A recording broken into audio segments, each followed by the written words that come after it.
En 1893, en un pequeño pueblo de Baviera, Alemania, un niño de 12 años recibió la peor noticia de su vida. Primero había perdido a su madre, ahora su padre acababa de morir también. De un golpe, quedó huérfano, sin hogar, sin familia, sin nada. Sus tíos vendieron el negocio familiar, tomaron el dinero y lo mandaron a él y a sus hermanos a un internado. Nadie preguntó qué quería. Nadie le preguntó cómo estaba. Ese niño se llamaba Hans Wilsdorf.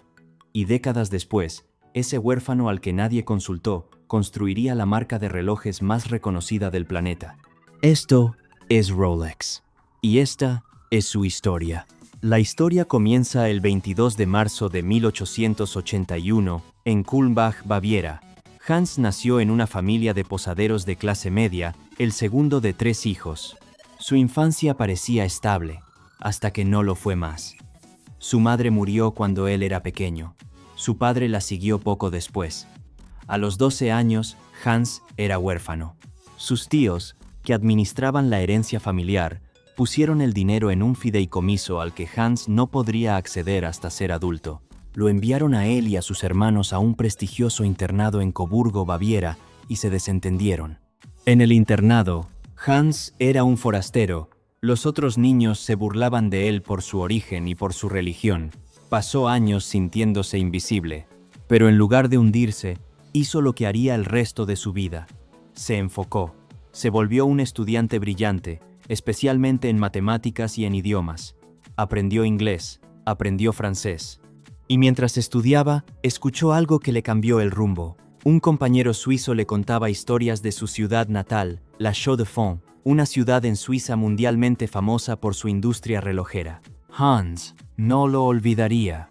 A los 19 años, harto del internado y de Baviera, tomó una decisión radical. Se fue a Ginebra a empezar de cero. Consiguió trabajo como aprendiz en una empresa exportadora de perlas. No fabricaban nada. Compraban, clasificaban y revendían. Pero Hans aprendió algo valioso ahí, que no hacía falta inventar algo para ganar dinero. Hacía falta entender los negocios, y él lo entendía muy bien. Poco después, recibió una carta de un amigo que le ofrecía trabajo en Kuno Korten, una de las empresas relojeras más importantes de Suiza, ubicada justamente en la Chaux-de-Fonds. Hans aceptó sin dudarlo. Allí era responsable de dar cuerda a cientos de relojes de bolsillo cada día, verificar su precisión y gestionar correspondencia en 3 idiomas. Era un trabajo humilde, pero Hans lo convirtió en una universidad privada. Estudió cada movimiento, cada mecanismo, cada engranaje. Se obsesionó con entender por qué los relojes de pulsera, que en esa época usaban principalmente las mujeres como joyería, eran tan imprecisos, adelantaban, atrasaban, no eran confiables. Y eso le parecía un problema que alguien tenía que resolver. Después del servicio militar, Hans se mudó a Londres con 22 años.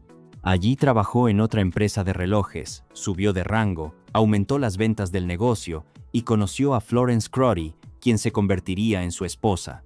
Y una tarde, conversando con su cuñado Alfred Davis sobre el futuro, Hans le dijo que tenía una idea y necesitaba capital. Alfred tenía el dinero y confiaba en Hans. Se dieron la mano. En 1905 fundaron Wilsdorf and Davis Limited, una empresa que importaba movimientos de relojes suizos a Inglaterra y los montaba en cajas propias. Hans tenía 24 años. No tenía título universitario. No tenía familia que lo respaldara. Solo tenía una visión muy clara de hacia dónde iba el mundo de los relojes. Esa visión era simple pero radical para la época. El reloj de bolsillo iba a desaparecer. El futuro era el reloj de pulsera. Casi todo el mundo pensaba que estaba equivocado. Los relojes de pulsera eran vistos como accesorios femeninos, poco precisos y poco confiables. Nadie tomaba en serio la idea de que un hombre usara uno.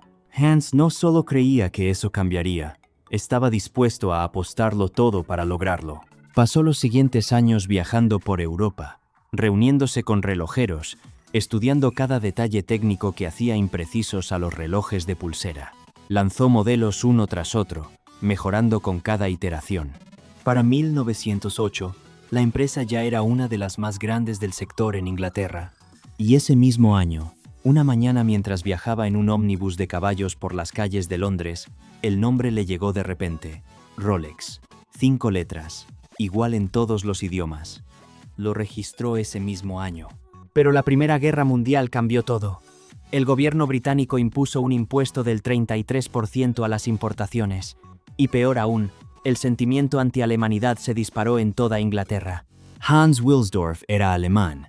Su apellido era alemán. Su empresa todavía llevaba el nombre de Wilsdorf and Davis.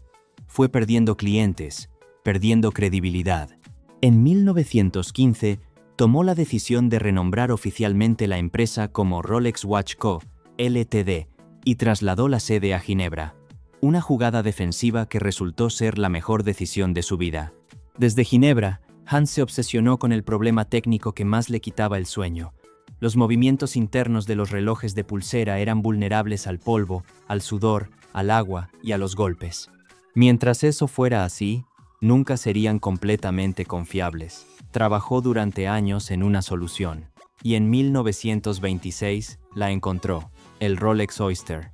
Una caja herméticamente sellada, con una corona roscada, que protegía el mecanismo interno contra todo. El primer reloj de pulsera verdaderamente impermeable de la historia.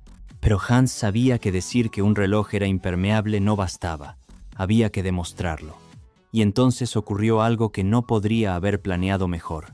En octubre de 1927, una joven londinense llamada Mercedes Glades se había convertido en la primera mujer británica en cruzar el Canal de la Mancha a nado. Pero días después, otra nadadora afirmó haber hecho el mismo cruce en menos tiempo. La acusación era falsa, pero la reputación de Glades se quedó en entredicho. Ella anunció que lo repetiría frente al mundo entero. En una travesía de vindicación, Hans vio la oportunidad. Se acercó a ella y le propuso que usara un Rolex Oyster colgado al cuello durante el cruce. Si el reloj sobrevivía, ella escribiría un testimonio. Ella aceptó. El 21 de octubre de 1927, Mercedes Glades se lanzó al Canal de la Mancha con el Rolex al cuello. Las aguas estaban a menos de 15 grados.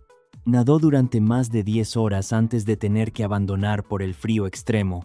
No completó el cruce, pero cuando sacaron el reloj del agua, estaba funcionando perfectamente. Al día siguiente, Hans compró una página entera en el Daily Mail de Londres con el titular «El reloj que desafió el canal». Fue la primera gran campaña de embajador de marca de la historia del lujo. El mundo entero habló del Rolex Oyster. Las ventas explotaron. Y Hans no se detuvo ahí. En 1931 lanzó el Oyster Perpetual, el primer reloj de pulsera impermeable y de cuerda automática que se cargaba solo con el movimiento de la muñeca. En 1945 presentó el Datejust, el primer reloj que mostraba la fecha en la esfera. En 1953 llegó el Submariner, resistente hasta 100 metros de profundidad, el mismo año en que Edmund Hillary coronó el Everest usando un Rolex Explorer en la muñeca. Hans Wilsdorf murió el 6 de julio de 1960, a los 79 años.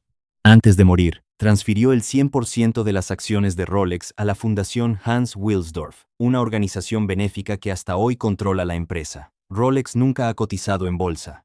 Nunca ha respondido a accionistas. Nunca ha perseguido ganancias trimestrales. Se mueve según la visión de un niño que no tenía nada y construyó todo. Un huérfano al que mandaron a un internado sin preguntarle, que creció sin familia en un país extraño, que apostó por una idea que nadie tomaba en serio y que cambió para siempre la forma en que el mundo mide el tiempo. Eso fue Hans Wilsdorf. Eso es Rolex. Si esta historia te inspiró, suscríbete, porque esto es solo el comienzo.